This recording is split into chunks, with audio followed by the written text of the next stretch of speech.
See, and then you move out to the end if you way out to the left.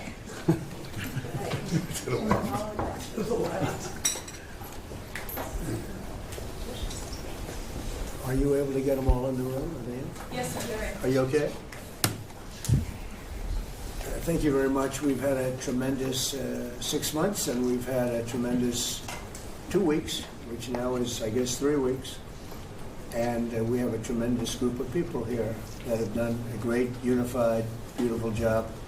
I want in particular, because of what she's gone through this last few days, done an incredible job. As you know, Christy, I'm going to ask you to say a few words about Texas. The first person there was first person I saw on television was you, actually. And you've worked great with the governor, who's terrific. And you might want to tell a little bit about the trials and tribulations, but we appreciate the job that you and everybody have done. You had people there as fast as anybody's ever seen, so really appreciate it. We all do, and maybe you could say a few words. Sure. Well, thank you, Mr. President. I want to thank you for your leadership. Texas is strong, and the people of Texas are incredibly strong. They've gone through something that is absolutely horrific, and it is heartbreaking to watch these families suffer the way that they are. As soon as this flash flooding event happened, you know, the governor has activated his emergency responders. Nim Kidd is his emergency management director, who is incredible, and has immediately worked with the local first responders to get help to individuals and get them evacuated, put requests into me. We deployed, sir, right away, as you know, because you and I were talking a lot during this time, the Coast Guard. We also had some assets out of Customs and Border Protection. Our board TAC teams went in and helped with rescues and clearing debris so that we could get roads open and people get the help that they need. I think when I got there the most, sir, that day, as soon as I arrived on site, was getting a briefing from all the emergency responders, was just how unified they were in focusing on the fact that we're there to save lives. They were there to rescue people, find people who were still alive, and to reunify them with their family members. We as a federal government don't manage these disasters. The state does. We come in and support them, and that's exactly what we did here in this situation. FEMA went to an enhanced level immediately, but as soon as you signed the major disaster declaration, we were able to get them resources and dollars right away, just like you envisioned, through state block grants to help them with cleanup. And we're still there in presence, and FEMA's been deployed, and we're cutting through the paperwork of the old FEMA, streamlining it much like your vision of how FEMA should operate, and it's been a much better response to help these families get through this terrible situation. We still are looking for people. We're still looking for a lot of little girls and other family members that were camping along that river, and they will continue until they find every single person, and we will continue to help them and assist in that. I was surprised when I got there at the camp that day, right after this happened, the parents that were there, the parents that were looking for their children and picking up their daughter's stuffed animals out of the mud and finding their daughter's shoe that might be laying in the cabin, and just hugging and comforting people matters a lot. I'm extremely grateful for God's hand in that whole situation, because hundreds and hundreds and hundreds of people were saved. And this is a time for all of us in this country to remember that we were created to serve each other. God created us to take care of each other. And that when we do that, we are happier, we are more fulfilled, and we can walk alongside people on their worst day and help them get through it and come out the other side, knowing that we can continue to live a life that God has purposed for us. So they're grateful for you. Several times the day after the flooding, you and Melania were on the phone with me, and I want to thank you for that. That meant the world. I was able to tell many of those folks that I had been visiting with you, and that you had said, whatever they need, Christy, let's deploy it and get it down there and be helpful. And on Sunday, when the families were waiting at a church to identify their children's bodies. Franklin Graham and I called in and prayed with the families and read some scripture with them, and he was incredible in making himself available to that as well. We'll be back down there in a couple of days and continue to do all we can, but this is an unprecedented event. It really is. There's been tragedies like this around the country, but everyone is unique in different situations, and the response the federal government had supporting the state through this, I'm proud of the people that stepped up and immediately came. The Coast Guard, when they came in, they had a difficult time even getting the aircraft in and landed. They had to try several times in the weather to get it in and deploy, and I think we've heard about, our one Coast Guard member that was responsible for saving over 165 people, but that entire crew did incredible work. And all the first responders there did incredible work. And I know people are getting tired now, but they're getting reinforcements and volunteers are showing up. And I just want to commend the governor and his team for being the leaders. And they're so thankful that you're letting them make the decisions and manage the response like it should be. And then us supporting them with the resources of the federal government. We've already deployed dollars to the state, much like the block grants that you've talked about. Right. So they're grateful for that, sir. There's never been a wave like this outside of the breaking of a dam.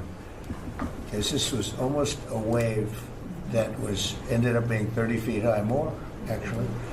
Now with the dam you can understand it, but this approached almost with that speed. When you see a dam break, it's not a pretty sight. It wipes out everything, and this is the kind of thing that built up so fast. And it's happened 2 or 3 times before over the years, but not to this extent. But tell them when you met the father who was picking up the daughter's clothing. And I had walked through so the sad. cabin where all the little girls died, and I had kind of fallen apart in there, but I walked out of the cabin, and a gentleman was standing there, and he said, that man over there needs a hug. And so I walked over to him, and I hugged him, and I said, do you work here? And he said, no, my little girl was in that cabin. And he said, and I just found her best friend about an hour and a half ago. She had passed away. And he just fell apart. And so then we just hugged and talked for probably an hour about that. But then there was the grandpa was there looking for his granddaughter as well. There was a dad there of one of the counselors. The counselor was alive, but she was dealing with the fact that she had hung on to some of these girls and was trying to keep them out of the floodwaters, and had gotten hit by something and had lost 2 of the girls and wasn't able to hang on to them, and was going to live the rest of her life thinking about that moment when she wasn't able to hang on to these girls.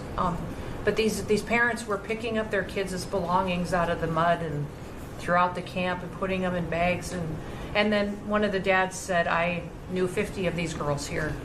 So I knew that was her dress and my daughter's friend's dress. So he was picking it up and putting it in a bag to return to her parents. And so it was and then the director was there comforting everybody who had lost his father the night before too. And he was still there trying to facilitate all of these parents grieving their children and find them. So the strength of people is incredible. One of the things that I asked there that day was that they all have escorts or counselors when parents come in. So from that point, that when they came into the camp, that they have somebody with them when they're going and looking for their children's belongings or looking for their children. And so very emotional, but also just so tragic. The relationship with Texas and the governor has been obviously very good for years with me, but the relationship with Texas and their first responders and us with our first responders and lots of other people, and we brought in a lot of helicopters from all over, and we had a lot of helicopters. It was actually dangerous, a lot of helicopters up there, but they were real pros, and they were responsible for pulling out a lot of people, and we got them there fast, and Texas had some good ones too, but the response has been incredible, and the fact that we got along so well, I don't know, I don't even think that's a political thing, but we got along so well, and it was so unified. I think a lot of lives have been saved. That could have been as bad as it was. and you could have lost double or triple. This thing was just really horrible. Well, congratulations on a great job, and I appreciate it. I know you're going down. I'll be going down on Friday with First Lady, who will be taking a trip, and we don't want to get in anyone's way because that's what happens. The president goes and everyone's around focused on. I don't want anyone to focus on us, but it's possible they could have somebody saved still. There's a lot of areas. It's a big area, and probably unlikely at this point, but there could be. I mean, they're thinking there could be the possibility, but what a tragic situation. A good job, and we'll see you on Friday, and we'll finish out the day here. I think you've been reading a lot about it's a terrible topic when you talk about financial after this, but we have a big country and we've been doing very well. The tariffs, as you know, are starting to come in at record levels. Tremendous amounts of money are coming in to our country. We never did that before. We're not used to it. We only have tariffs going out. We only adhered to the rules of other nations who charged us tremendous tariffs because we were led by stupid people or people without any business sense. And I'd like to ask Scott, you could maybe talk a little bit about how well we're doing with regard to the money coming in. And the big money will start coming in on August 1st. I think it was made clear today by the letters that were sent out yesterday and today. Go ahead, please. Yes, sir. We will have taken in about $100 billion in tariff income thus far this year, and that's with the tariff, the major tariff not having started till the second quarter. So we could expect that could be well over $300 billion by the end of the year. We don't agree with CBO scoring, but for those who do, the CBO scored tariff income over the next 10 years at $2.8 trillion, which we think is probably low. And sir, under your leadership, we're witnessing. And they gave us no credit during this last little, the great, big, beautiful bill. I always use the word great. I add that to it because it really is what it is. It's never been anything like it, actually. And I want to thank all the Republicans that voted for it. And I want to, scold the Democrats because they're voting for tax cuts. They're voting for no tax on tips, no tax on Social Security, no tax on overtime, and many, many other things far more important than that. Great health care. And frankly, every Democrat should lose their election because it was purely political to vote. They were told not to vote for it. So think of it. We got 218-2. And then with the Senate, we had 50-3. Democrats didn't vote at all. Not one positive vote with all of the good things in there. Economic development money, tremendous border money. Now you're loaded up on the border. And I don't think we're going to need so much of it because we had zero come in last month, so I'm not sure how much of it we want to spend. You may think about that. You may actually think about saving a lot of money because the wall's been largely built and it obviously worked, but you may want to think about that. But so I think it's incredible when I watch the Democrats and they have standard lines like they had Russia, Russia, Russia. They had the laptop from hell. It all came from Russia. They make things up and they go with it and they feed it to you people in many cases. And they said, here's the line. And I hear the new line is death. Oh, it's death. Everyone's going to die. There's nothing to do with death. In fact, we're saving our country. Death is from allowing 25 million people into our country, of which 3 or 4 are stone cold, hard criminals. 11,888 are murderers, many of them committing more than one murder. That's death, and the Democrats did that. Joe Biden did that by allowing people to come in here just totally unchecked, unvetted, open borders, open borders. The whole world was dumped into our country from prisons, from gangs, from mental institutions. We have many people walking the streets, walking in areas that we don't know anything about that came out of insane asylums. They released their insane asylum population into our country, and it's amazing the job that you and Tom Homan are doing, by the way, on that. But we have to get them out, and we have no choice. We have to get them out, and we are getting them out. And so Pete, you want to tell them about our great military and how well we did with respect to the bombers and the B-2 when we had the pilots here 2 days ago, and they were incredible people. Go ahead. Yes, sir. Truly a historic mission. It demonstrated the skill and courage of the United States military. From those B-2 pilots and families that we had a chance to meet, sir, to the fighter pilots, to the refuelers, to the maintainers, to the air defenders who defended the base. What was demonstrated on the world stage was American military might and capability. And it wasn't just Fordo and Esfahan and Natanz that took notice in Iran. It was the rest of the world. That we have a decisive commander-in-chief willing to use these capabilities, which are the best in the world. As the president pointed out, no one else could have done what America did there on that night, and everyone took notice of that. With the One Big Beautiful Bill, sir, we've got $150 billion additional to invest in Golden Dome and all the other weapons systems, the stockpiles and shipbuilding priorities of yours.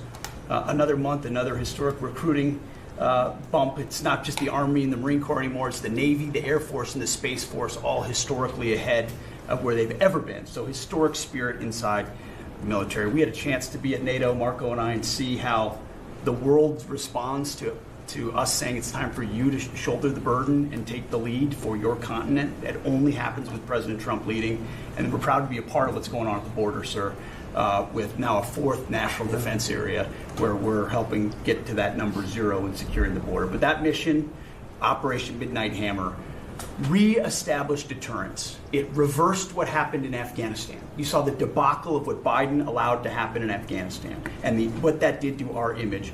President Trump said, with Operation Midnight Hammer, we're reestablishing American leadership and deterrence, and we're proud to be a part of it, sir. And our so-called enemies were watching. They watched every minute of it. They watched. There was very few people that weren't watching, actually, but they watched every minute. It was a perfect military performance, the likes of which we haven't seen in a long time. I mean, if you compare that to the same country, the hostages from years ago, Jimmy Carter, it was unfortunate for Jimmy Carter. He was a nice man, but with the helicopters going down, the sandstorms, the prisoners that got captured, then the election and the prisoners and Reagan and all the problems. It was nothing but problems. And that was a failure. And ours was not only the pilots. I mean, those machines flew for 37 straight hours. They didn't stop.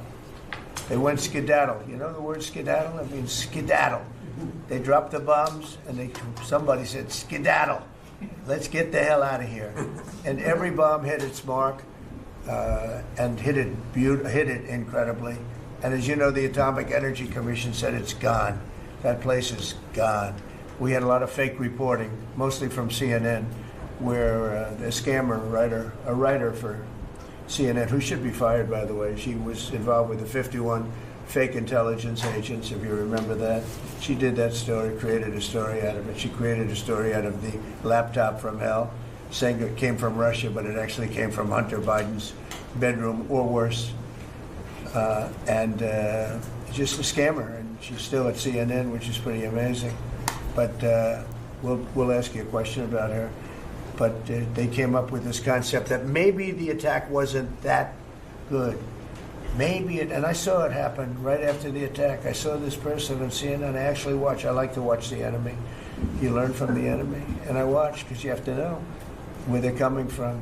And I watched her say, Anderson, you know, I'm hearing stories that maybe they didn't hit their target. Maybe it wasn't that good a hit. And they were hearing stories. The next day it was a little more, and the next day a little more. After 3-4 days, she was saying, you know, I don't know. I don't think it was that. Except by that time, everybody knew it was hit perfectly. The evidence is in the planes. The pilots are the best evidence. But they actually came out of their plane because they were here the other day, and they said, it was so sad. We did such a good job. We flew into very dangerous airspace. I'll never forget, we were in the Situation Room, and they said they have entered Iranian airspace, and everyone took a deep breath because they had more missiles pointed at them, but the equipment is so good, it's stealth, way up in the air, and it was stealth, and they went right through that, and they sort of, by the time they found out they were there, they were already gone. That was the word skedaddle, get the hell out of here. But they were right in the most dangerous airspace in the world, and they took those big, beautiful, very fast, they're unbelievable planes. I mean, they become really beautiful works of art. I always thought they sort of were cool, but now they look better than just cool, don't they, huh? But they dropped the loads, and literally they would hit, if you look at this table, from here to there, they had a half a refrigerator door is the way to best explain it. Take a refrigerator door, average size, cut it in half. That was their target. They hit every single one. Then we had 30 missiles, Tomahawk, shot from submarines 300 miles away.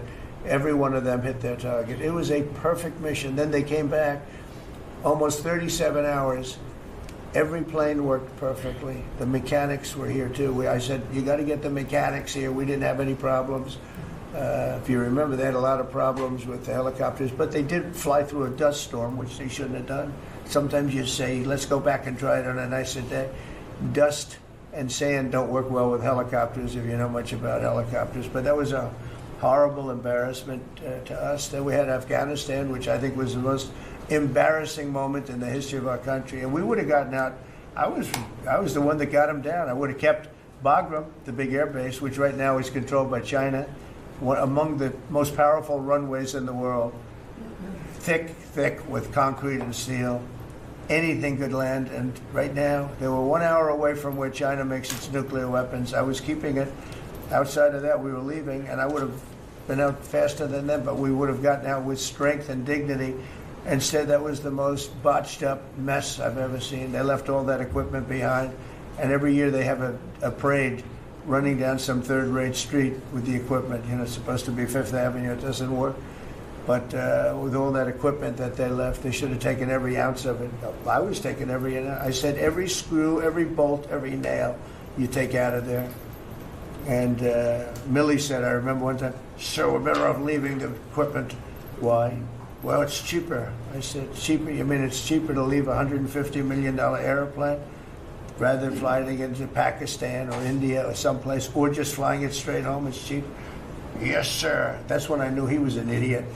Didn't take long to figure that one out. But they left all that equipment, but they left their dignity behind. It was the most embarrassing moment, in my opinion, in the history of our country. Not that we got out. We should have not been there, but that we got out the way we got out, with great embarrassment and death. You had 13 young people. I've gotten to know their families very well, but you had hundreds of people killed that nobody talks about. You had the other side. Many people were killed. Many people are walking around with no legs, no arms from that whole thing. They left from the wrong airport. They should have left from Bagram, because Bagram was a big base with hundreds of miles of fencing and territory around it. Nobody would be able to get near it. And they left. So, we've done a great job. And I think people are really starting to see it. They're starting to appreciate it. Pete's done fantastically. That mission was a work of art.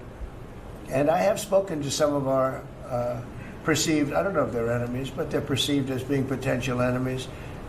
And they essentially said the same thing. Very impressive. There wasn't a thing that we didn't lose an engine. We didn't lose it. They landed and they were cheered. But the sad thing was they were cheered, and one of the pilots said, we were a little concerned because when we got out, we were told that on television they were reporting that we may have missed our targets. Sir, we hit every target. That's what I do for a living. We hit every target. In fact, when the bombs hit, a yellow haze came over the horizon that I've never seen before. It just lit up the whole horizon, brighter than the sun. It was like looking into the sun. He goes, we hit our target, because you know what that was exploding. And but they were a little downbeat because they listened to that fake CNN reporting and the fake New York Times. They worked together to try and say that it wasn't perfect. They couldn't say they missed. All they could say is, maybe it wasn't perfect. And you ought to fire that reporter immediately. You should fire her. Real fake. And so I just want to congratulate those pilots. And, a lot of people don't like bringing things like that up. I do. I always like confronting, because otherwise the public doesn't know that you're a bunch of crooked people. But they know, they've learned, and the media has to straighten out their act. The media is down to 17% approval. You got to do a little better than that. It's important for the country that you do better. I think they ought to make a lot of changes. I think changes are going to be made to the media, but it's hard to have a really successful country if you have a corrupt media, and we really have a corrupt media. And nobody really knows why. I mean, why would you want to have open borders and criminals pouring into our country? Why would you want to have men playing in women's sports, transgender for everyone, you know? You'll have to figure that out. But some of you don't. I mean, I'm looking at some people, they love the country, but I look at other people and they can't. But we're really proud of our military. It was, and the people that maybe don't like us or want to play games with us, because I think that had you not had the situation in Afghanistan, I don't think Putin would have gone in. I think when Putin looked at how stupid and incompetent that operation was, he said, wow, this might be a chance. And we're dealing with him now too. We're not happy with Putin. I'm not happy with Putin. I can tell you that much right now, because he's killing a lot of people. And a lot of them are his soldiers and their soldiers, mostly. And it's now up to 7,000 a week. And I'm not happy with Putin. Okay, any questions? Yes. Yes, sir. You just said that you're not happy with Vladimir Putin. Is there anything that you plan to do to act on that feeling of unhappiness? Well, I wouldn't be telling you. Don't we want to have a little surprise? You know, one of the things we did with the attack is that, and you asked that question, I didn't mean to be rude, but I'm in a rude because I'm looking at some of these crooked people up here, so I'm rude, but your question was asked very nicely. But one of the things we did is we went over every fact. We wanted to get every fact straight.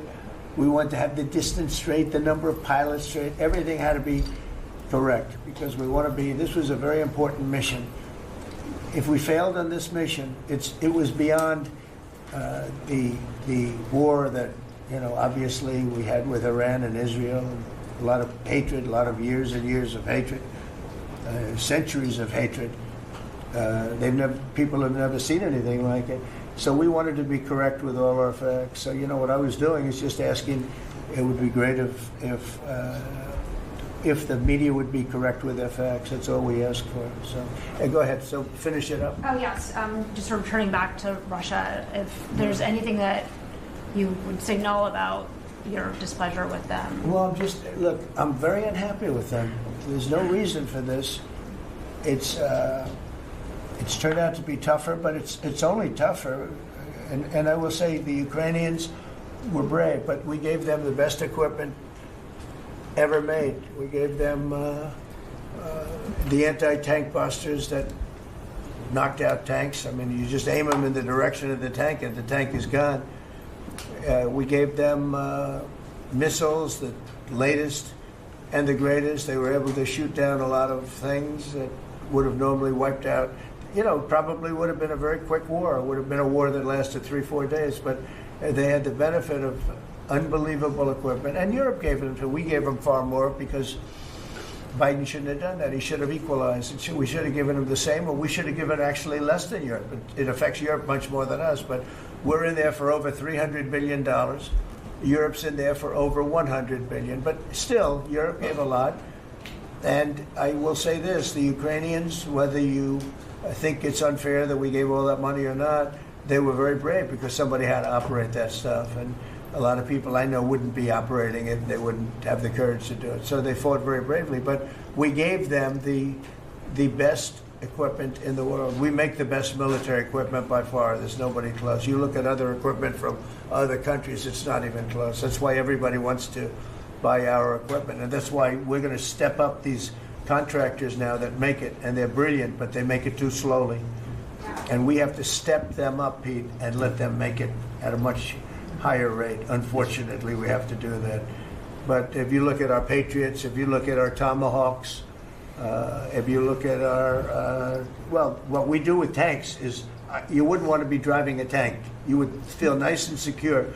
But they are javelins, they're called. And I gave them the javelins. Remember, they said Trump gave the javelins and Obama gave them sheets, right? They called Obama at that time. Barack Hussein Obama, if you haven't heard, did a terrible job. But that was a war that should have never happened, and a lot of people are dying. and it should end. And I don't know, we get a lot of bullshit thrown at us by Putin. For you want to know the truth, he's very nice all the time, but it turns out to be meaningless. Do you want to sanction him? Lindsey Graham has a sanctions bill on Russia. Do you want him to move ahead I'm with looking that? at it. Yeah, no, I'm looking. The Senate is passing and passed very tough sanctions. Yeah, I'm looking at And it. you'd sign that? It's an optional bill. It's totally at my option. They passed it totally at my option, and to terminate totally at my option.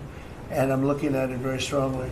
Yesterday you said you want to see more weapons. Go ahead, please. The Council of Economic Advisors released a new report saying that imported goods have actually decreased in price from December I know, it's not through amazing. March. Well, my question is, With the tariffs. the Fed chairman keeps saying that tariffs are going to cause price increases. Are we Are the talking- prices just not Chairman passed of the through? Fed? Yes, exactly. Well, Are the you prices, do a better job than him. are the prices just not passed through yet? No, I think what's happening is everything's evening out. You know, when we charge, see, what people don't understand, the other countries have been charged, almost every country charges us tariffs. We had deficits with everybody for years, for decades. And we were like this big monolith that made bad deals with everybody. We rebuilt South Korea and we stayed there.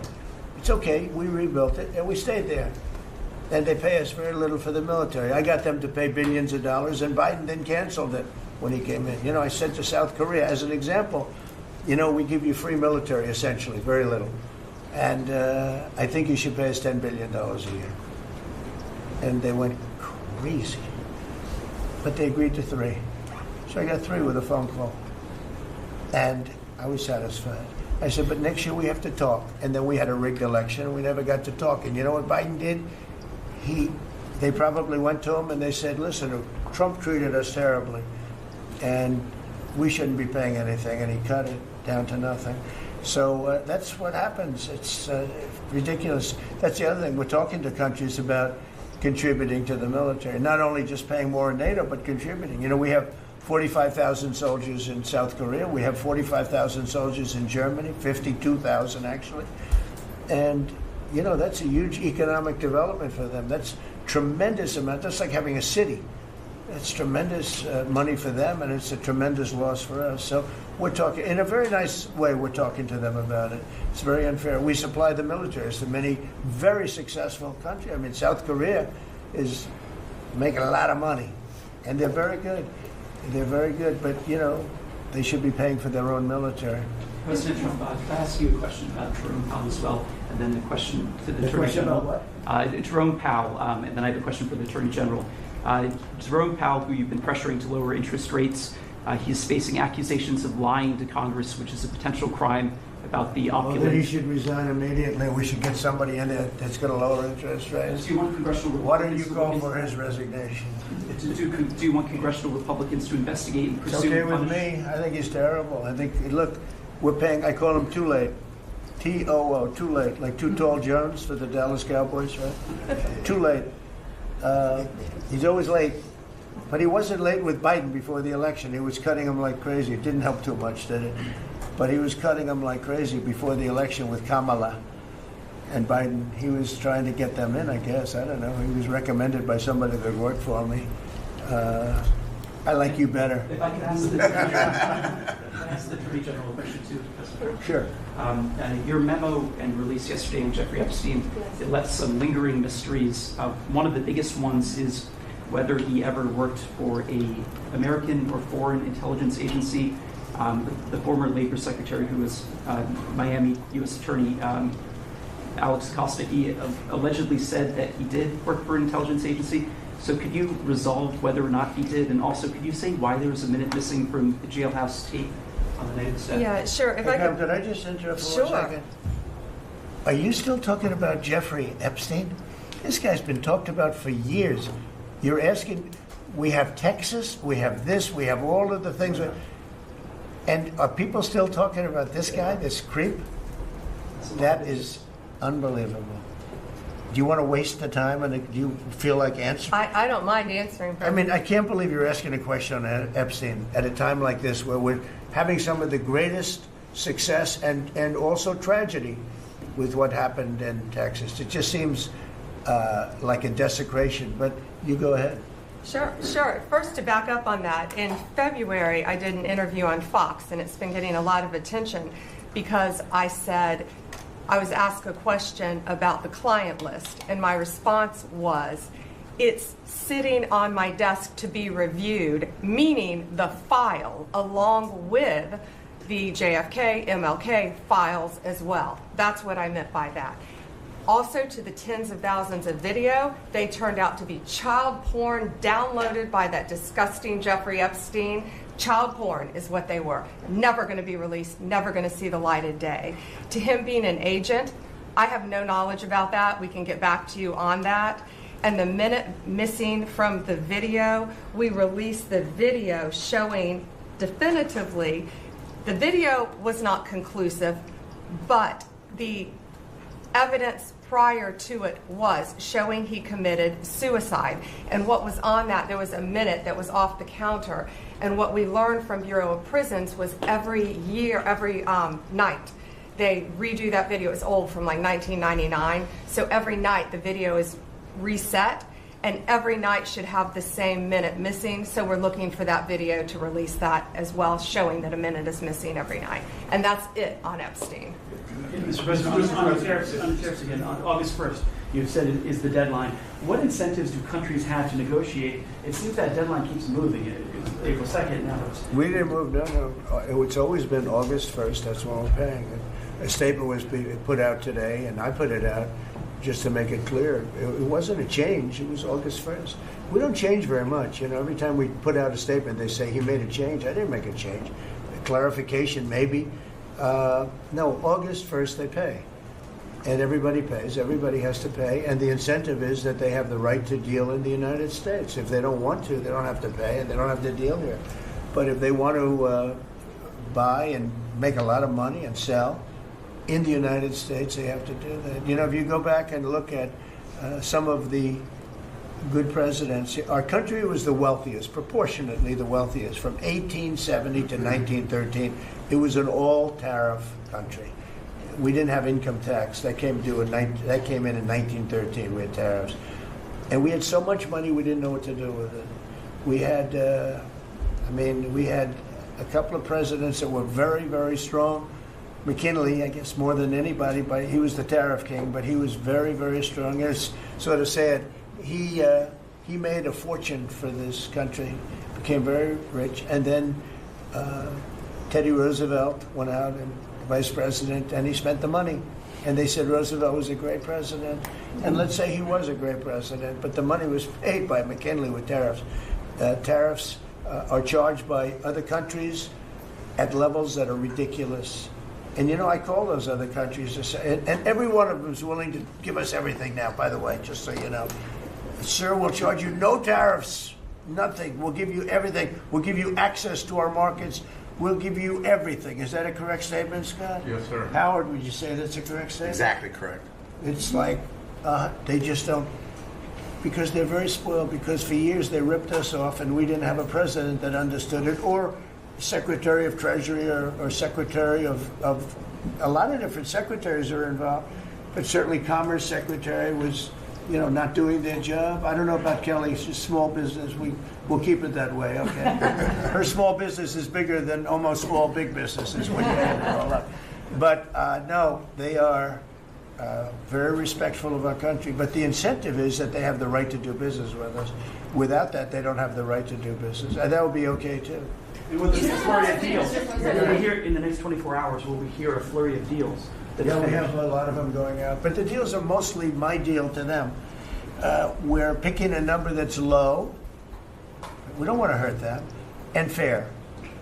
We're picking a number that's lower than, in most cases, lower than what they charged us.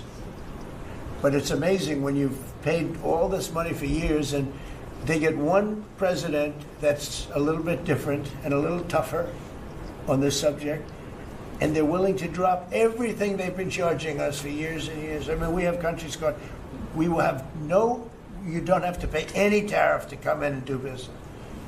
They're giving us total access to their countries. They gave us no access to the country.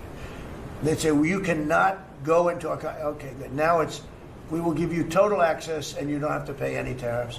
but please don't charge us tariffs. And we don't like that deal.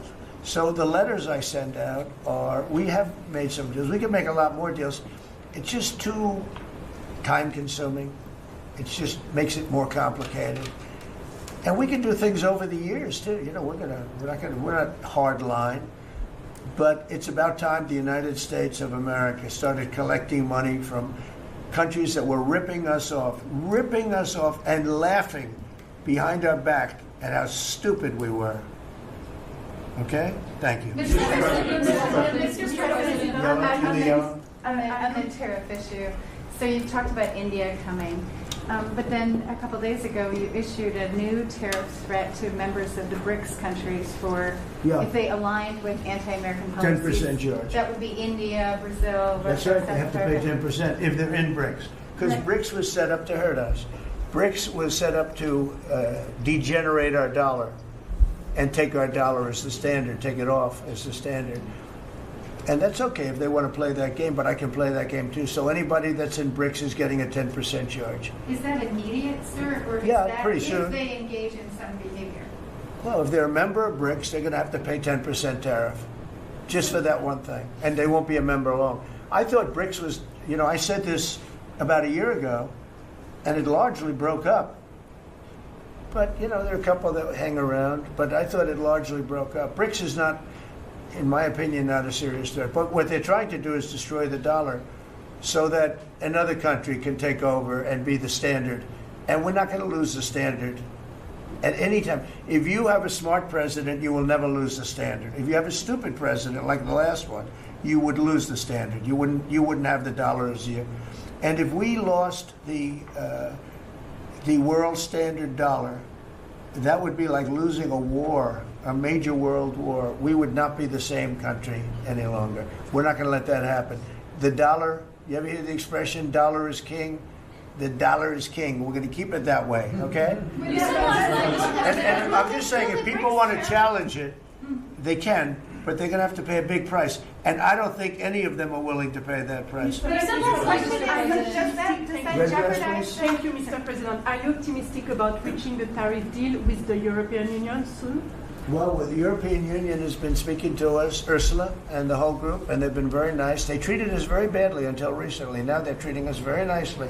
It's like a different world, actually. They've treated us very badly. They were among the toughest to deal with. Actually, in many respects, they were much worse than China. Look at what they do to our companies. They sue Apple. They sue Google. $17 billion they got from Apple on a lawsuit that they didn't have a case. They have, judges that are European Union judges. And they ruled, they take so much money away from our country in terms of that, in terms of other things that they do. They're very tough. But now they're being very nice to us, and we'll see what happens. We're probably 2 days off from sending them a letter. We are talking to them. I just want you to know, a letter means a deal. A lot of people said, we got 200 countries. We can't meet with 200 countries. We have a few trusted people that know what they're doing, that are doing a good job, but you can't do it. You have to do it in a more general way, but it's a very good way. It's a better way. It's a more powerful way. And we sent them a letter. You read the letter. I think it was well crafted. And mostly it's just a little number in there. You'll pay 25%, 35%. We have some at 60, 70. Those are ones with massive, where we have massive trade deficits because they've treated us very badly. But I would say in every case, I'm treating them better than they treated us over the years. Don't you agree with that?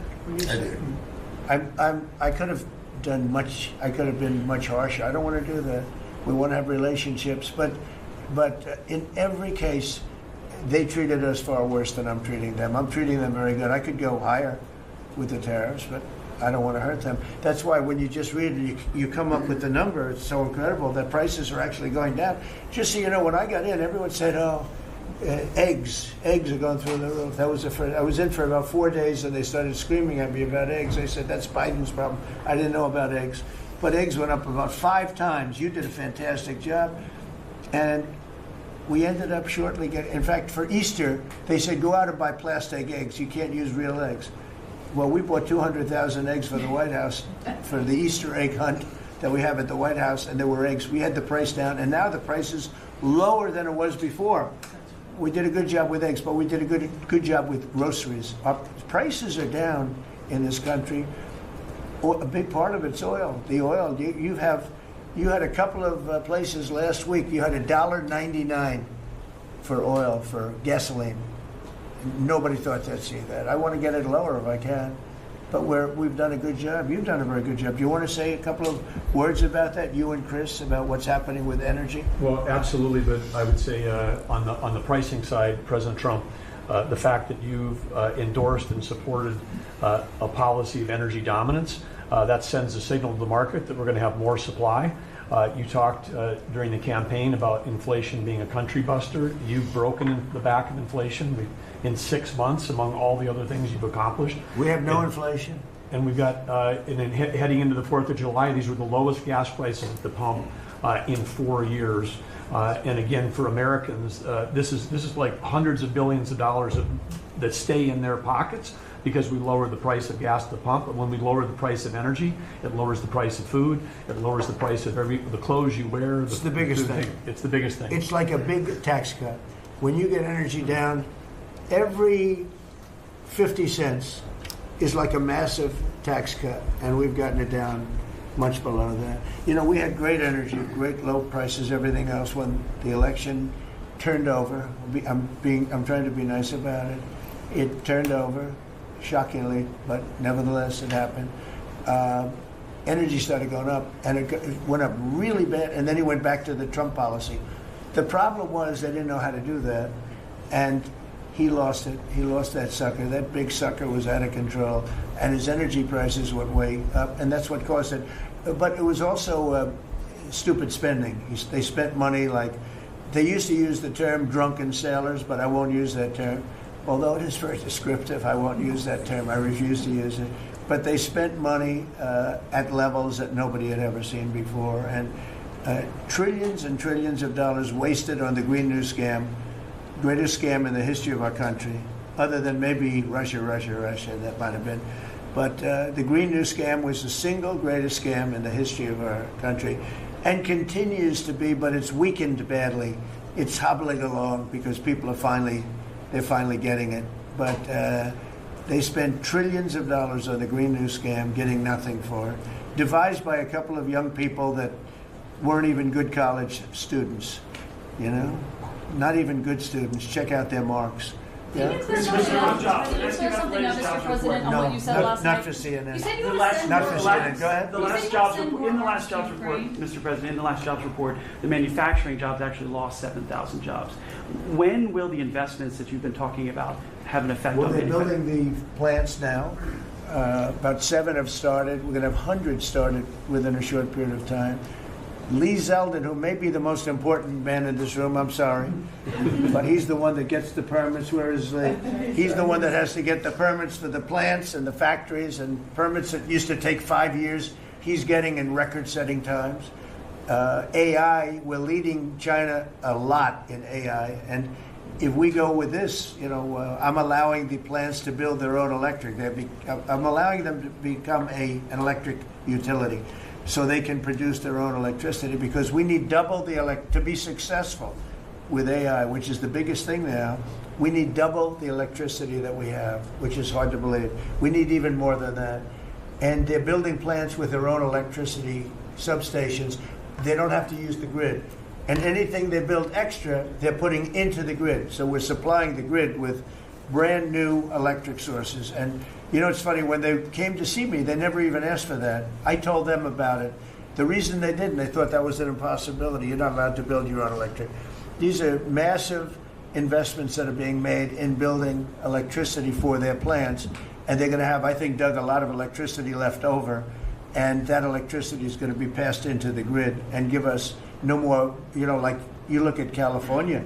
They have blackouts and brownouts every week. They're totally out of control. They have a really incompetent governor. Where's Chris? Is he here? Do you want to speak to the subject? Yeah, I think a huge thing in the One Big Beautiful Bill, Mr. President, because of your leadership, is the ending of these subsidies, as you call them, the Green New Scam. That saves our country $500 billion over the next 10 years. But American taxpayers were paying twice. They were paying that money, $500 billion in the subsidies, and they were paying more expensive electricity price. If you subsidize something, you should at least lower the cost of it. But in this case, we were subsidizing something and paying more for it. So the one big beautiful bill had two huge things: ending wasteful spending. Wind, solar, and batteries combined are 3% of U.S. total primary energy. 3%. For $1 trillion, another $500 billion coming. That's just not a good investment, hurting our businesses, hurting our consumers. And the one big beautiful bill also unshackled oil, gas, and coal development in the United States, onshore and offshore.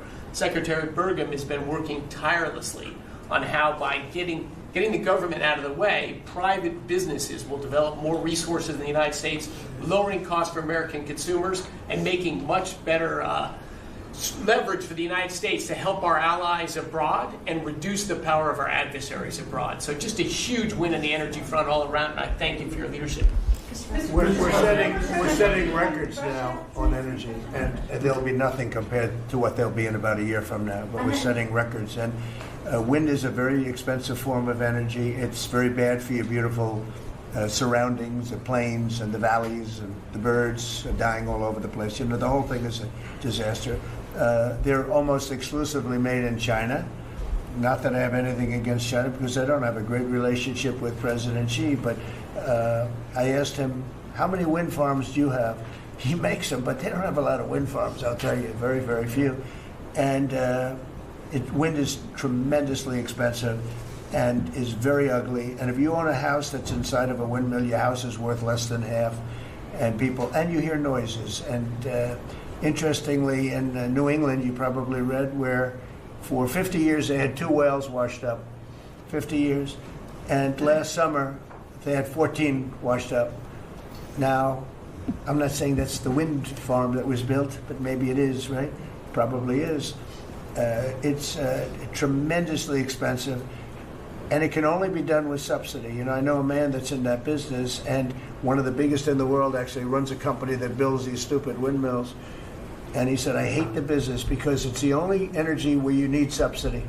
He said, energy shouldn't need subsidy. You should make money with energy. So wind.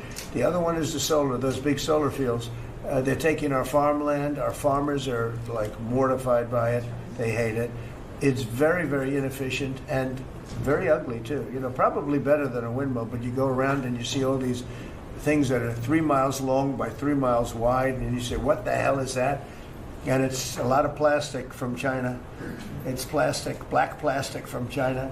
Now, we want to be smart. We're going with, look, China right now is building 58 coal-fired plants, 58 big ones. They have 62 on the books to build. We've reintroduced clean, beautiful coal, because you know you can do a lot with coal now. Clean, beautiful coal, and natural gas, and all of the other things that we have. But we don't want wind, and we don't want solar, because they're a blight on our country. They hurt our country very badly, and smart countries don't use it. Solar sounds good, I will say, and I like, on occasion, you'll see a roof which is made of solar brick, but it's a smaller use. We need the kind of thing that's going to fire up our plants, and it's not going to be wind, you know, that's very intermittent, as you probably know. But they've spent a fortune. They've spent trillions of dollars on this stuff. And I'll just give you one other story. A friend of mine is a very successful guy. He went back to see his mother in Minnesota. Hadn't seen her in a long time. And he wasn't back for 10 years, which isn't a nice story. I mean, you don't see your mother for 10 years. She's got some difficulties, which I know the guy, he does have some difficulties. He's very successful, but probably not the nicest person. It was actually longer than 10 years, but he went back and he told me he wanted to go and look at the valley. There's a valley in Minnesota that he thought was so beautiful.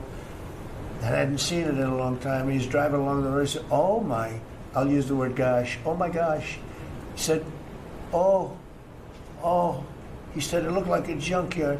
You had 159 windmills. They were all over the place.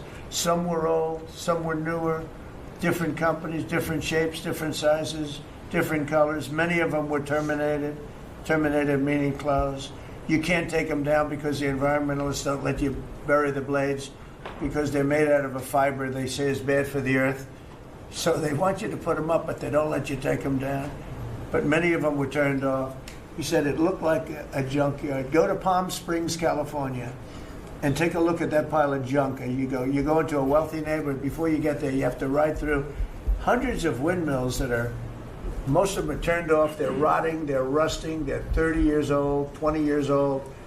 And they have a very short life. You know, those windmills have a very short life, especially the ones that are in the nice salty Atlantic Ocean and Pacific Ocean where the salt just gets under that steel and decimates it. Now, it's a horrible, horrible thing for our country. And I speak out. It would be nice to say wind, because it sounds so good, doesn't it, Doug? Wind, wind. But it's not. It's these ugly machines, and they're all made, you got to see, some are a little taller, a little shorter. They're made by different companies. They have different stocks. They have different blades. They have different everything. It is so horrible. And if you look at smart countries, they don't use it. Smart countries don't use it. And we're now a smart country. We're a brilliant country. We're not smart. We're brilliant now. We're going to be a brilliant country. We have to be, because we have to catch up for some really stupid people that did a bad job. Yes, Brian? Yes, Mr. President, I've got a quick comment, some feedback as a native Texan, someone that I grew up bringing my kids to a camp very near the affected camp now. Thank you on behalf of Texas. I've gotten hundreds of messages that want to thank. It's if you're in the cabinet room, you can tell the president and his team on behalf of Texans, thank you so much for the quick response and the loving, the hugs. I saw that you gave.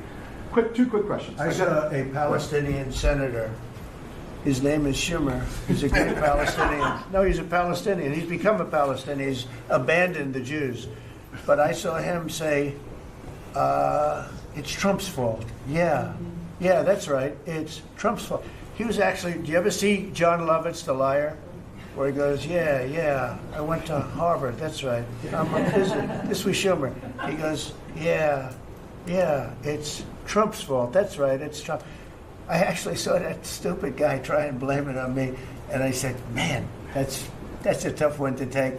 But his career is limited because I hear AOC is going to beat him, and she's no bargain either, by the way. Go ahead. Well, I would just say that's an example of an America First team effort to get this country back. So that's what America First looks like for the viewers watching us at home. My two questions. Looks like we have a rogue judge, an Obama-backed rogue judge that is attempting to block the funding to Planned Parenthood, which the big, beautiful bill cuts off the funding to Planned Parenthood. Any plans to challenge that? Okay. Absolutely. Yes, we're on it. We're on it. And I texted, I believe, I talked to yesterday Secretary Lutnick and Secretary Besson. I reached out to you to let you know that we were on it in the big, beautiful bill. Wonderful. And then I let her handle that question. You notice? I said, go ahead, handle that question. I'll sit to her. Then my second question was Secretary Rollins. You did an amazing press conference today in front of the Department of Agriculture. You talked about the Farm Act and the need to get China out of our country, owning farmland. For the viewers at home that might have missed that, can you recap what that means to national security to make sure we can grow our own food? Well, thank you, Brian, sir, if you don't mind. Yes, this morning Secretary Hegseth, Secretary Noem, and Attorney General Bondi and I had a press conference at the USDA. I just happened to have a chart in case it came up, but obviously the Chinese owning of farmland in our country is a massive national security issue. And for the media, you can see the yellow is where all of the farms have been purchased over the last number of years. And the red is around all of the military bases where that farmland has been purchased.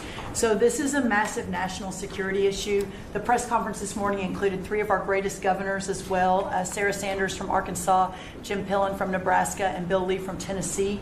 The states have begun taking a leadership role to ban the purchasing of China farmland. Obviously, Congress needs to step up and catch up, and we're going to be working alongside of them as well. We had some of our members, great members of Congress there, but it is time. And I think that this morning was symbolic of many things. The first of this administration working every day to effectuate President Trump's leadership and unequivocal support of America First. But second, just how close we are as a cabinet. I don't know in any other administration that you'd have 4 cabinet members at the USDA on a Tuesday morning when it's about 110 degrees outside with the sun beating down on us talking about, sir, your vision. So I think it was a great day. It was just the start. There's an executive order coming and some other things coming behind that.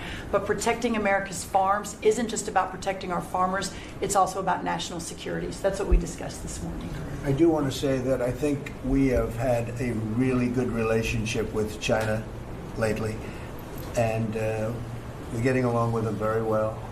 They've been very fair on our trade deal, honestly. And I hope we're going to have a great relationship. It's a big, strong, powerful country. We're more powerful than they are. We have much better military equipment than they do. But we are getting along with them very well. I'm getting along with President Xi very well. We speak often. And with all of that being said, and I understand what you're saying, but I think we're getting along with China very well. Mr. President, you want to send more weapons to Ukraine, as you said last night. Last week, the Pentagon paused some shipments of weapons to Ukraine. Did you approve of that pause? We want to put defensive weapons because Putin is not treating human beings right. He's killing too many people. So we're sending some defensive weapons to Ukraine, and I've approved that. So who ordered the pause last week? I don't know. Why don't you tell me? I think that's a question for the Pentagon. Go ahead. Mr. President, on immigration, the Secretary, the Agriculture Secretary, did say this morning that undocumented workers would not be covered by any amnesty who are working on farms. You had said maybe that the ISA folks won't go after those folks on farms. So which is it? There's no amnesty. What we're doing is we're getting rid of criminals, but we are doing a work program. Do you want to explain that, please? Yeah, this morning we talked about, of course, this was a top of mind question. This morning we talked about protecting the farmers and the farmland, but obviously this president's vision of no amnesty, mass deportation continues, but in a strategic way, and then ensuring that our farmers have the labor that they need. Secretary Chavez-DeRimmer has been a leader on this. Obviously, this comes out of the Labor Department, but moving toward automation, ensuring that our farmers have that workforce, and moving toward an American workforce. So all of the above. We've got to give the farmers the people they need, but we're not talking amnesty. Lori, do you want to say something about that? Thank you, Mr. President. On this, thank you, Secretary Rollins, how important this is never to displace the American worker. What the Department of Labor is doing is focusing on what the law entails now, being more modernized, more streamlining, to work through the H programs. We're going to have a concierge approach to that, where we have developed a new office to answer the need of our farmers and ranchers and producers, and not to displace the American worker, and follow within the law now. And that does not include an amnesty program at all. And we've seen that working, and we'll continue to have that roll out. On the other topics that we've somewhat talked about, the jobs numbers, Mr. President, 4 months in a row we've seen those jobs numbers increase. That's an exciting time for our manufacturers. That was asked earlier.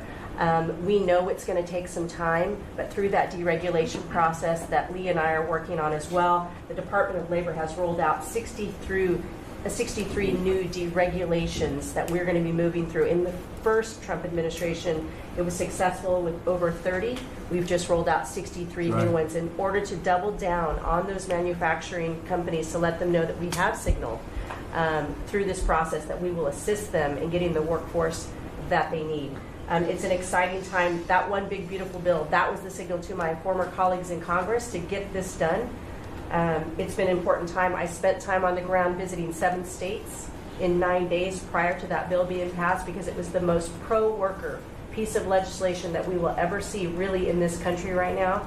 No tax on tips, no tax on overtime, no tax on Social Security. That matters to the American worker, because we don't want to take their money and give it back. We want them to keep more of their hard-earned dollars in their pockets currently, and that's what they're excited about. And as I move forward with this tariff talks, I heard a company, orthopedic company in Indiana, say to me, for the first time since you have taken office, Mr. President, their increase in their bottom line by 8% since these tariff talks have happened. Not one company has said the president is not doing a good job. These tariff talks are working. They're feeling it on the ground. The media has told a false story because what's happening on the ground is positive, and that's what we're seeing in these jobs numbers. So I really, through the Department of Labor, to come in behind all the secretaries and build this workforce is going to be key to the American worker. So thank you for what everybody did this last week. The One Big Beautiful Bill is a doubling down of this, and we're going to see these workers start to grow. And that apprenticeship program is going to be working. That's we'll right. have It's that gonna be million great. apprentices across the country. As you know, we're building plants all over the country now, which you weren't building any plants 4 years ago. You weren't building anything. But those plants, when they open up, it's going to be, you'll see numbers like you haven't seen ever. I don't think in history you'll never see numbers like what we're going to see in the very near future. Many of them are building the plants. Some are just starting right now. You know, it's a brand new administration. But, and they wouldn't be here except for two things: November 5th, the election, and the tariffs. And frankly, I guess the election was more important because of the tariffs. I mean, another person wouldn't have done this. But they're coming in because of the tariffs. They have to, they're not going to pay 25, 30, 40, 50%, 70, and 100%. And we'll be announcing something very soon on pharmaceuticals. We're going to give people about a year and a half to come in, and after that they're going to be tariffed if they have to bring the pharmaceuticals into the country, the drugs and other things into the country. They're going to be tariffed at a very, very high rate, like 200%. We'll give them a certain period of time to get their act together. But they were all here, now they all left. They went to other places because we allowed, people that sat in this room allowed it to happen. And I don't allow it to happen. The people in this room don't allow it to happen. So we're going to be announcing pharmaceuticals, chips, and various couple of other things, you know, big ones. We did steel, as you know, they're 50%. We did aluminum, 50%. Lumber just came out. Why don't you announce copper? And we did cars. And now, today we're doing copper. Copper, what would that tariff be on? The section of tariff? I believe the tariff on copper, we're going to make it 50%. 50%. Any breakthroughs in See, I'm glad he Gaza? didn't question it. 'Cause Any I sort of thought, what would that be? A quick one. I didn't have much time, but he agreed with me. That's why he's Howard. Any breakthroughs on Gaza with the Prime Minister? And there's reports that you're meeting with Netanyahu again tonight. Is that Yeah, accurate? I am. He's going to come over again tonight. We're talking about Gaza. It's mostly Gaza right now. It's he's been very unfairly treated. I think what they've done to him in Israel is very unfair, having to do with this trial. You know, he's a wartime prime minister, had an unbelievable outcome, and I think he's been treated very unfairly. But he's coming over later. We're going to be talking about, I would say, almost exclusively Gaza. We got to get that solved. Gaza is a tragedy. It's a tragedy. And he wants to get it solved, and I want to get it solved, and I think the other side wants to get it solved. Steve, could you talk on that, please? We're in proximity talks now, and we had 4 issues, and now we're down to 1 after 2 days of proximity talks. So we are hopeful that by the end of this week, we will have an agreement that will bring us into a 60-day ceasefire. 10 live hostages will be released. 9 deceased will be released. We're meeting at the President's direction with all the hostage families to let them know. And we think that this will lead to a lasting peace in Gaza. And you're doing a good job. It's a tough one. A lot of hate, you know, it's called long-term hate. But we think we're going to have it solved pretty soon, hopefully with a real solution, a solution that's going to be holding up. And can I follow up? This is, I think, the first cabinet meeting since Elon Musk has not been a special government employee, not here anymore. He's now saying he's going to create a third political party. Are you worried about the impact that could have? No, I think it'll help us. It'll probably help. Third parties have always been good for me. I don't know about Republicans, but for me. Are you second guessing any of the cuts that Doge made? Since you described him as off the rails. Look, we cut hundreds of billions of dollars with Doge. We could have done it differently. I would have done it differently a little bit, maybe, but it was something that we saved a lot of money. You can always second guess. I guess some of the people in this room maybe would have done it slightly differently, and some would have done it exactly the way it was done. But it was dramatic, and it was important, and we found a lot of things like billions of dollars given to people for environmental protection, where they had $100 in the account, like in Atlanta, Stacy. And then you had another one with 20 billion here, and 20 billion here, and 2 billion here, and 15 billion. And Lee, you might want to mention just a couple of those things that we really got because of those. At the Trump EPA, the one big beautiful bill was filled with many big beautiful wins for the taxpayer. It delivered a sledgehammer to the Green New scam. Billions of dollars rescinded.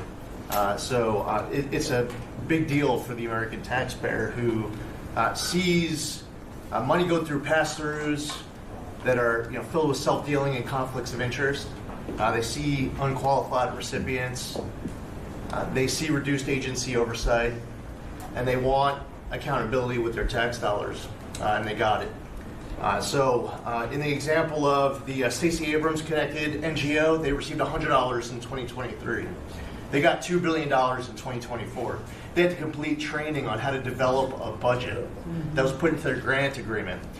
They, out of nowhere, started paying a CEO $800,000, a COO $450,000, 22 people making over 150 grand. Out of nowhere, this is tax dollars. So money go through pass-throughs, through other pass-throughs, through other pass-throughs, and we lose oversight over it. And you see that it's going to former Biden officials, it's going to former Obama officials, it's going to Democratic donors. And we're not here saying we want to take money from a left-wing NGO and give it to a right-wing NGO. We want to give it back to the taxpayer. This is about us being good stewards of American tax dollars without any apology or regret. That's why President Trump was elected last November, because there are a whole lot of people who maybe they hadn't voted Republican in a long time. Maybe they didn't even vote for President Trump the first time around in 2016, but they're regretting that vote from 2016, and they were making it right in 2024. So the One Big Beautiful Bill gave us the tools to rescind billions of dollars more. We're seeing hundreds of thousands of dollars that'll get wasted per electric vehicle as an example of this money that was going through it. They gave $50 million to a group called Climate Justice Alliance. They say that climate justice runs through a free Palestine. The Biden EPA gave $50 million to a group that says the climate justice runs through a free Palestine. We say that if you're going to spend $1 in the name of remediating an environmental issue, then spend $1 on remediating an environmental issue. We say that we can protect the environment and grow the economy. We want to help grow more baseload power in this country. So why is it that it took this long for this team to get assembled, to be able to fix the mess that we inherited? But gosh, we love showing up at our jobs every single day, first thing in the morning, because all day long we get things done for the American taxpayer. And Congress did its part last week by passing One Big Beautiful Bill to deliver this accountability and to cut off the Green New scam. So maybe it's a bad day for Stacey Abrams. Maybe it's a bad day for all those well-connected Democrats getting paid off. But you know what? God bless America. Because at the end of the day, President Trump is here, J.D. Vance is here, and the greatest cabinet ever assembled to deliver that much-needed and highly demanded accountability. Mr. President, That was a very good answer.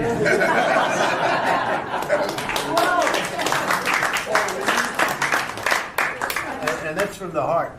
That's from the heart. On Ukraine, the Ukrainians have asked the international court to go after Russia for using toxic chemicals in the fight.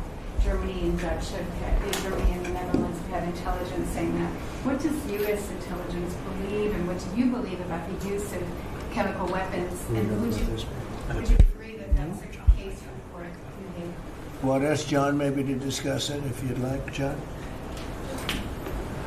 Well, Mr. President, obviously chemical weapons, if it's documented in its use, it's illegal. It's against all international laws of armed conflict and treaties. And obviously I can't share in this room with this audience the intelligence that I can share with you privately, but obviously you're not going to stand or allow for any violations of international law by anyone. That's right. Thank you. Could I ask Sean to Department of Transportation, Sean Duffy, former great congressman, very popular, decided to go out and make a couple of bucks. He made a lot. And he got bored with that, though. He likes serving people better, the people. And could I ask you to just discuss a very important subject to me, and that's the modernization of our equipment at airports so that planes aren't crashing into each other and bad things don't happen. It should have been done many years ago. We were going to do it, and then the election precluded that, unfortunately, but we're doing it now. Could you tell them where we are? Yeah, if I could start with Newark. You guys all covered what happened in Newark. We had outages for a couple of 30-second outages a couple months ago. We have, in 2 months, Mr. President, it's historic speed, laid new fiber lines for communication and tested those in the next month. So those new lines for the Philly Tracon that controls the Newark airspace, they're up and running, lightning fast speed. June was the most on-time June ever in the history of Newark for air travel. So that's going incredibly well. By the way, we shouldn't have dealt with this because Joe Biden and Pete Buttigieg had moved the center from New York to Philadelphia. They didn't test the lines. They didn't do the work, which is what brought us all these problems. But in the big, beautiful bill, we got $12.5 billion. This is a historic investment in air traffic control. And so what the money is going to allow us to do is move from copper to fiber all over the country. So new copper lines. We think we can do that in 1.5 to 2 years. We have radar that dates back to the 1950s, some of it from the 60s and 70s. We get brand new radar across the country as well. We have some infrastructure money to build TRACONs and centers, the en route centers that control the traffic across the country. So this is a massive new start to rebuild air traffic control. And again, this is dilapidated. Americans think that their government takes care of them and makes the investments that are necessary to make the country work. And for 30, 40 years, the investments weren't made. And so under your leadership and direction, we are making those investments. And per your direction, right now we are interviewing what we could call a general contractor or an integrator. One company to manage. It's a massive project. The FAA is not qualified to manage this kind of a project. So we are now going through the process of finding who that one company will be to manage the whole project. We'll interview those companies together and make that selection. So we'll write one big, beautiful check to one beautiful company that'll be responsible for this whole build. But if I just make one last point, this is not enough money. We're going to need more. But this is a massive new start. The biggest investment. We'll need some more money on top of it, but a great start from the big, beautiful. It's a starter. It was very important to us. And just to cover that, there have been accidents, and my pilots, I would often hear them say, "Oh, good," and they would use a different system, a different country to land in New York. They'd use the radar and other things from a different country. I said, "What's that?" He says, "Oh, our system is so bad." And I knew that. We were all set to start.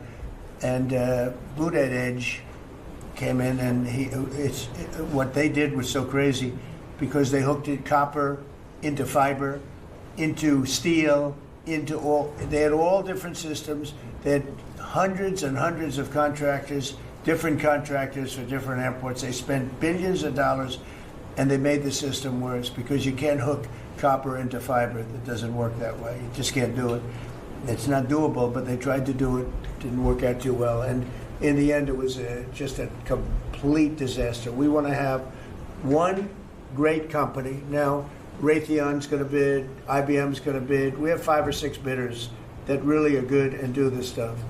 And we want one, because I know about overruns. I look at the railroad out in California, headed up by one of the worst governors in our country, who I used to get along with, actually, but he's just, when you lose 25,000 houses and you would have had your cities burned down. If we didn't step in, Los Angeles would have been burned to the ground. But you look at that, and I said, I really know how to build, and you got to have one guy, one contractor, one great one, whether it's IBM or Raytheon is good, but you have 4 or 5 that are really, really great, and they're all bidding against each other. But you don't want to have one doing the wire and one doing the digging and one doing the demolition and then they're all saying they all blame each other because they're saying they were late and therefore you have to pay me millions of dollars more money. I know the system so well. And we're going to have a great company do the whole thing. We're going to get a fantastic price. Maybe we'll get them. They're very big and very strong, and maybe we'll get them to make a contribution toward getting it done at the right price. But we're going to have a great system. When we finish, we will have the best system on earth, done by one of the 2 or 3 best companies. There are only a few companies can do this. This is not. But if you would have seen what this other group did, they were going crazy. They had, I heard 3,000 contractors. And then when it all came together, guess what? It didn't work. It's a disaster. So we're going to have in a pretty short period of time, so it'll take us about 2 years to build it. And we'll have a contract given out probably over the next couple of months. We have some great bidders, some great companies that want to do the job. You're going to have great air traffic control. Yes, can I just make one last point on this? So the last administration signed a contract with an American company to fix the copper to fiber, and that contract was a 15-year contract. The system is failing today, but that's how idiotic and incompetent the last administration was. And under your leadership, we're saying, listen, we don't have time. We don't have 15 years. We don't have 5 years. We have to do it right now. And so the president always talks about on time and on budget. We have embraced that. We are going to be on time and on budget. And by the way, you mentioned a train out in California. Stay tuned for probably give us 5 days and you'll have an answer on what's going to happen with the $4 billion that we potentially have invested on a train that's going to go nowhere. It's going to be $120 billion that'll never connect San Francisco to LA. Again, the last administration wasted so much money on projects that never work. If you're going to have high-speed rail, you're going to invest billions, we should actually have high-speed rail in America, not boondoggles that fund political friends and allies and family. They had from San Francisco, inside of San Francisco to inside of Los Angeles. Should have never been built because airplanes do it better. And you could drive it. You could drive it. No problem with driving it. The roads aren't even crowded. So they were going to do this. Somebody's idea. Somebody got paid off a lot of money and they started it. It was going to cost a very small amount of money. And it ended up costing literally hundreds of times what the original. And now what they did is they said, well, going into the city is too big a deal. So we'll leave it 25 miles short of the city. So now they're leaving it. They're not going to finish it, really. It's not the same project. So now they're leaving it outside of San Francisco and outside, short of each. They just want to get it done. And I've never seen cost overruns. You know, if you have a cost overrun of 10%, you should be ashamed of yourself. 20%, you should not do any more jobs. This is a cost overrun of 2,000%, something like that. It's unlimited, and it's not finished. And maybe it will never get finished. And I told Sean, look at it from every standpoint, but we don't want to, you know, we have federal money going into that, and it's like throwing it out the window. So whatever you can do to stop it. $15 billion and not one track has been laid. $15 billion and we're 16 years into the project, not one track. Mr. President, on FEMA, Mr. President, on New York, you're the most prominent Republican in the country from the city. What do you want to... Anywhere else? Well, I don't want to be a wise guy. Perhaps I can. Maybe Marco. But how do you want Republican voters in the city to vote in the upcoming mayoral election? Should they vote for Eric Adams? Should they vote for Sliwa? Should they pick someone else? Look, number one, you have a communist running, and you shouldn't vote for him. He's a disaster. He's leading. He's got the Democrat nomination because that shows you where the Democrats have gone. He actually wants to take over the grocery stores of John Catsimatidis, who's a great guy, a rich guy, grocer, does a good job, wants to take over. He actually called me the other day. He's concerned his stores are going to be taken from him, and they won't be run like John runs them. Believe me, he runs a good operation. But he actually said he wants to run his own grocery stores. No, this is a man who's not very capable, in my opinion, other than he's got a good line of bullshit, and he's convinced them to go with him. Now, as you know, Cuomo, who does have capability, is running, but he got knocked out, and now they're running as you have Eric Adams, the current mayor, you have Cuomo, and you have Curtis Sliwa. And Curtis runs every 4 years. He seems to be a fixture on the running scale. But you know, it's I'm not getting involved.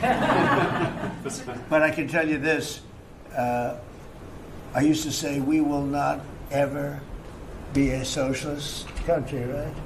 Well, I'll say it again: we're not going to have.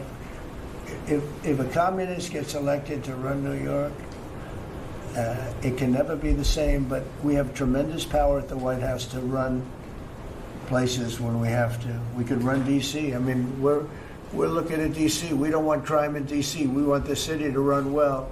Susie Wiles is working very closely with the mayor, and they're doing all right. I mean, in the sense that we would run it so good, it would be run so proper, we'd get the best person to run it. The crime would be down to a minimal, would be much less. And, you know, we're thinking about doing it, to be honest with you. We want a capital that's run flawlessly, and it wouldn't be hard for us to do it. And we've had a good relationship with the mayor, and we're testing it to see if it works. But New York City will run properly. We're going to bring New York back.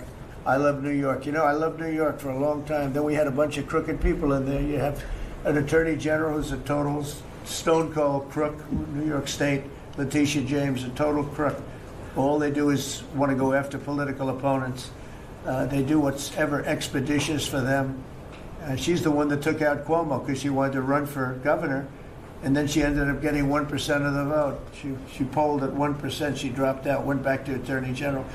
You have a lot of crooked things going on in New York. We're going to straighten out New York. Maybe we're going to have to straighten it out from Washington. But when I see a communist who has actually gotten a Democrat, pretty much gotten the Democrat nomination, they also went to that new form of voting, which is a beauty. You go in there in third place, you come out in first. That's that form of voting that they have gone to. You know what I'm talking about. It's not too good. We're going to do something for New York. I can't tell you what yet, but we're going to make New York great again also. We're going to make it great again with the country. What we've done in this country in the last 6 months, nobody has ever seen it. And I told the story, the King of Saudi Arabia, I was over there. They gave us $5.1 trillion between Saudi Arabia and UAE, Qatar.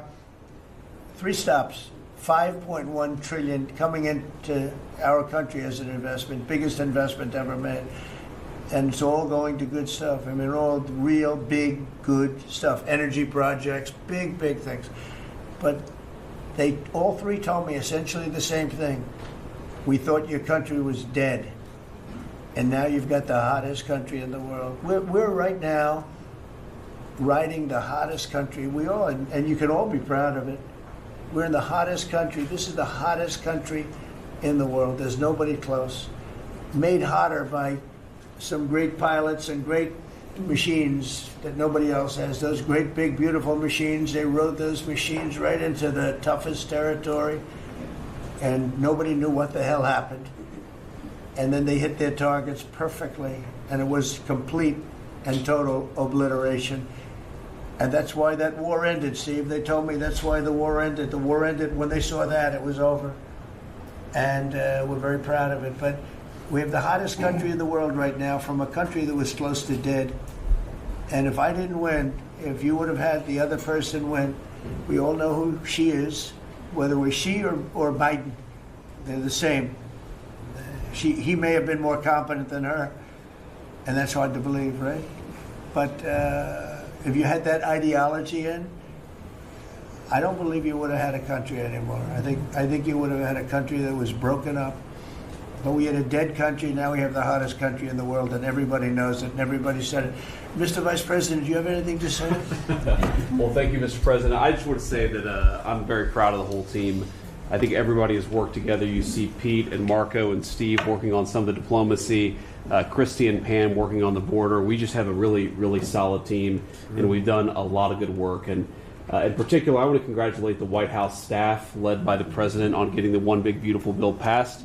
I was personally skeptical. Sorry, I never told you this, but I was skeptical we'd be able to get that thing done by July 4th. We did it because we worked together and we worked very well. So it's an honor to be a part of it, but I'm really proud of you guys for doing a great job. The beautiful thing about it, it had something for everyone. That's right. Most people said it had to be broken into 7 bills. It's so big. The problem was that some of those 7 have nothing for anyone, but they had to be done for the country. You know, sometimes you have to do things for the country that aren't necessarily popular. We had a couple of them, and that wouldn't have worked. So the One Big Beautiful Bill, many people said it could never be approved. Too big, too everything. There's too much. but it had something very big and very important for everyone, and it's great for the country. And remember, the Democrats have come up with a false narrative, just whatever. It's just a line that they send to everybody, and that they print. I think in the case of this, it's death, death. Everyone's going to die. I heard that. Everyone's going to do just the opposite. Everyone's going to live. What we're doing is saving our country and making it much bigger, better, and stronger than it ever was. I'd like to ask, Marco's been doing such a great job. Do you have anything to say? Well, it's just going through a list here, Mr. President, and I think the Vice President's pointed out to the great team you have, and all these achievements that have happened domestically. But you think about it, under your leadership, we prevented and ended a war between India and Pakistan. NATO's now at 5% for the first time ever, the highest numbers ever. A peace deal between the Democratic Republic of Congo and Rwanda. A 12-day war that ended with an American operation that we're the only country in the world that could have done. Hopefully, pretty soon, a peace deal between Azerbaijan and Armenia. The entire Middle East and the infrastructure of it has the potential now to change because of Syria and Lebanon, and it hasn't even been 6 months. True. It hasn't even been 6 months, so it's a great testament to your leadership in this. Well, thank you very much, and you've done a fantastic job.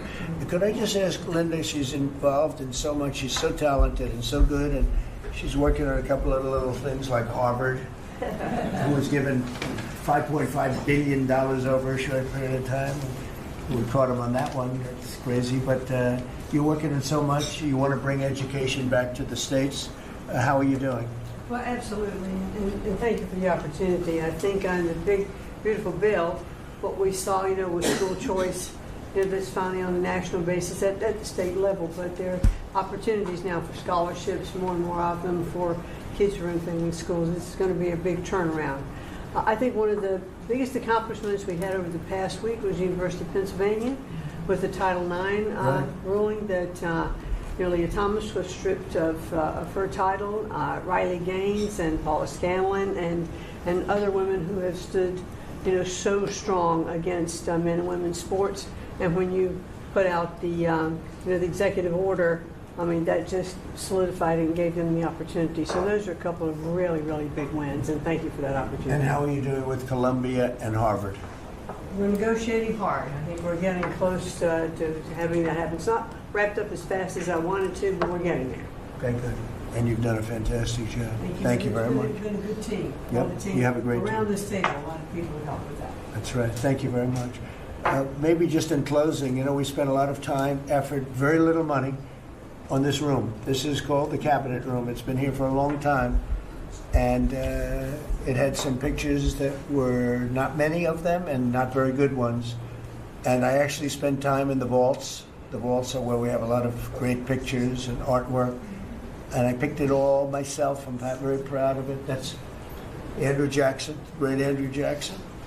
That's a gentleman named, and we call him President Polk. He was sort of a real estate guy. He was, people don't realize he was he was a one-termer, but he was a very good president. And I'm not sure I should be doing this, he actually gave us the state of California. He was the one. He was the one. So I'm not sure. Maybe he won't be there for long. But if you notice, the frame is the exact same size, almost, as the other one is Andrew Jackson. So that was a part of the reason, too, I have to be honest. But Polk was actually a very good president who's got the same frame that I needed, okay? And up here you have the original George Washington right behind the light. And then you have Dwight Eisenhower, who was a very underrated president, built the interstate system, and he was the toughest president, I guess, until we came along. But I don't mind giving up that crown, because I don't want to be too tough on it, but we want to be humane. But he was the toughest president on immigration. He was very strong at the borders, very, very strong. And sometimes you can be too strong. He was strong at the borders, and during a certain period of time, they were so strong that almost every farmer in California went bankrupt. And we have to remember that. We have to work together, and we have to remember that. But he was a very good president, and a very good general, and a very good president, and I thought he deserved a position somewhere on this floor. And then you have, this is very exciting to me, he was not a Republican, to put it mildly, but he was, he was a four-termer, He was Franklin Delano Roosevelt. And if you notice, there were a lot of ramps outside. We have ramp. People say it's an unusual place for a ramp. It was because of him. He was wheelchair bound, but he was an amazing man. It's an amazing portrait, and we used to have him in the room, a different portrait, and it was a terrible portrait. It was almost like it was done by a child. And I used to say, you know, I can't believe that he would have approved of that portrait of himself. And I was in the vaults and looking at things. I said, what's that? And we have some great curators here. We have 6 curators at the White House. They have 2 for paintings, they have them for furniture, they have them for different things. I guess cost is no object. Okay, cost is, maybe I'd have 1, but that's all right. But we have 6, and they're very talented, though. And he said, that's a picture of FDR. I said, really? Let me see it. They took off the wrappings, very well preserved. And I said, that's the picture they've been looking for years. That was the picture of Franklin Delano Roosevelt. And I said, oh, wow. And likewise, that fit, see frame-wise, it just doesn't work. It doesn't work if you have, I want to be nice, but it doesn't work if you have a big frame, a little frame, but it's like perfection. I'm a perfectionist. The mirror was down in the vaults also. I said, where is this from? And it's a very old, very storied mirror, beautiful. We put that up. And then over there is Honest Abe Lincoln. And that picture was in his bedroom. And we thought that this would be a very important place because this is where wars are ended. I'm not going to say wars are declared. I'm going to say wars are ended, okay? We'll be positive.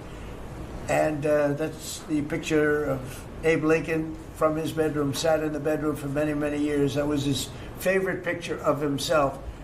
And the Lincoln bedroom's very famous. You remember when Bill Clinton had it and he rented it out to people. Okay. We don't do that. But it's an incredible room. And we took that picture from his bedroom. That's Abe Lincoln. And then over here you have John Adams, and it's they were the first occupants of the White House, 1800. And John Quincy Adams, Mrs. Adams, they were the first occupants. So we have them looking at each other, and in between their stare is Abraham Lincoln trying to make peace. And that picture was in a room that I have that was not important like the cabinet. I gave it up. I said, I have to give it up because that's one of the greatest pictures of the White House. The White House is tremendous art. And the Oval Office, when we're there, we'll go over that. That's really been something. Then we got the drapes, so we got the whole thing. We got new drapes. We got new, wasn't a big expense, very, very small. And we took some of the chinaware and silverware and trophyware, they call it, from the vaults, and we had it cleaned up. Hadn't been shined up in 100 years. Some of this has sat in the vaults for over 100 years. Amazing. Over 100 years. Many of the pictures that were put up in the Oval Office, as an example, those two as an example. So he was president. They moved in 1800, and he won the election, I believe, in November of 1800, John Quincy Adams. And we thought that would be, he was considered to be a good president, and he was the first occupant of the White House, so it sort of made sense. And I love the frame of those pictures. Look at those frames, you know? I'm a frame person. Sometimes I like frames more than I like the pictures. And we have the flags of the Marines, and Space Force now has its own flag. I'm very proud of Space Force, but the Army, Navy, Air Force, Marines, Space Force, the whole thing. And Coast Guard is right there. Never forget the Coast Guard. They do a great job. So we have the flags throughout the office. And it's really become quite a beautiful place. I don't want to tell this, Marco pointed it out. I was going to leave the clock. So as president, you have the power. If I go into the State Department or Department of Commerce or Treasury, if I see anything that I like, I'm allowed to take it. Do you believe this? So I'm in Marco's. I see this gorgeous clock, grandfather clock, and there it is. I said, Marco. I didn't know about it. I had to read him the rule and regulation. I said, Marco, I love this clock. Look at it. It's beautiful. He said, what clock? I said, the clock that's in the other room is incredible, and nobody gets to see it there. Marco, I tried to talk him into it first, and it sort of worked, and then I had to use a little more. I said, I'd love to take that clock out and put it in the cabinet room. He said, no, are you serious? I said, Marco, I have the right to do it, Marco. And he said, all right, what the hell? So that's his contribution to the cabinet room. But it's, by the way, it's an incredible clock, and you know, it's an important room. So you may see it again. Maybe we'll move it back someday. Anyway, so that's pretty much it. But it really is great. Here we put out, you know, these lamps have been very important, actually. Whether people love them or not, but if you see pictures like Pearl Harbor and Tora Tora Tora, you see movies about the White House where wars are being discussed, oftentimes they'll show those lamps or something like those lamps, something that looks like them, probably not the reals, because I don't think they were allowed to. This is a very important room. This is a sacred room, and I don't think they made movies from here. You never know what they do. But they were missing medallions. See the medallions on top? They had a chain going into the ceiling, and I said, you can't do that, you have to have a medallion. They said, what's a medallion? I said, I'll show you. And we got some beautiful medallions, and you see them, they were put up there. It makes the lamps look better. So we did these changes, and you know, when you think of it, the cost was almost nothing. We also painted the room a nice color, beige color. And it's been really something. The only question is, will I gold leaf the corners? You could maybe tell me my cabinet could take a vote. You see the top line moldings, and the only question is, do you gold leaf it? Because you can't paint it. If you paint it, it won't look good because they've never found a paint that looks like gold. You see that in the Oval Office. They've tried for years and years. Somebody could become very wealthy, but they've never found a paint that looks like gold. So painting it is easy, but it won't look right. And the question is whether or not we should gold leaf it. Linda, do you have an opinion? I gold leaf it. You like it the way? No, I gold leaf it. You'd gold leaf it? Yeah. Who would gold leaf it? Could I raise you? How about, would you gold leaf it? I was going to ask about McKinley, one of your favorite presidents. Well, McKinley was a great president who never got credit. In fact, they changed the name of Mount McKinley, and I changed it back because he should have been. The people of Ohio he was the governor of Ohio. The people of Ohio were very happy when I did that. I heard they were very insulted. They took the name of Mount McKinley off. That was done by Obama a little while ago, and I had to change it back. I changed it back. He actually was a great president. He was a president. He was the tariff, the most, I guess, since me. I think I'm going to outdo him, but he was a tariff president. He believed that other countries should pay for the privilege of coming into our country and taking our jobs and taking our treasure. That's the way he explained it. They took our jobs and they took our treasure, and for that they should pay. And he made them pay, and he built a tremendous fortune. In fact, in 1887, they had the Great Tariff Committee was set up in 1887 because our country had so much money, we didn't know what to do with it. And they set up a committee of, as they called them, elites, a term that we have to change because I think a lot of the people that are elites aren't elite. I think the people that aren't elite are elite, so we're going to have to maybe switch that around somehow. But they had a committee that was set up to spend the money because it was such a large amount of money. At that time, it was nobody had seen anything like it. And it all came in from tariffs. And people didn't pay tax. There was no income tax system. I told you that came back in 1913. That came back and lived well for a while. And then you had the Great Depression. And then later they tried to bring back tariffs, but the whole thing was, this was after the Depression. That was one of the great misconceptions. Is people like to say, "Oh, but it was during the." No. The country had a Great Depression, and then after the Depression, long after it started, they brought back tariffs to see if they could save it, but it took them really 25 years. When you say about 25 years to get out of the Great Depression, a lot of people don't understand that. But I thought it would be interesting for you to get a little view of this room. This is a very important room, very powerful room, great room.